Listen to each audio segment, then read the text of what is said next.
you're not relatable, hindi sila makaka-connect. Motivational talk ka, pero ang participants mo, elementary. Nangyari po sa akin yan. May speaking engagement ako. Tugigaraw pa. Sobrang layo. Motivational talk daw, sabi nung nag-organize. Kailangan, sir, motivational talk, i-arrange natin siya, i-empower natin yung mga audience. Pagdating ko po dun, mga elementary. Anong problema nun sa buhay?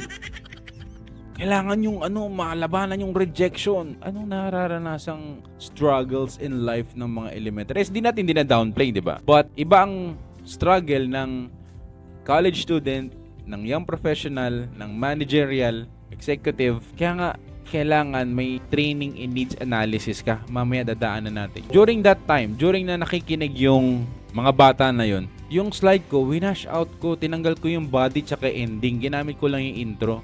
Then ang ginawa ko, last minute, yung talagang nakita ko yung audience, sabi ko, ano to? Anak ba ito ng atin? Asan yung mga magulang nito? Walang umatin. Ang tagal-tagal. Ang ginawa ko, in-explain ko yung kantang Hawak Kamay kasi kainitan ng Hawak Kamay. In-explain ko, kumakanta muna kami. Doon in-explain ko, pag naranasan nyo to, kumapit ka sa kaibigan mo, hawakan mo yung kamay ni God, gano'n. Mahalaga pong relatability. Kahit gano'n ka kagaling, kahit gano'n ka katalino, kahit gano'n ka experiential, if you're not relatable, hindi sila makaka-connect.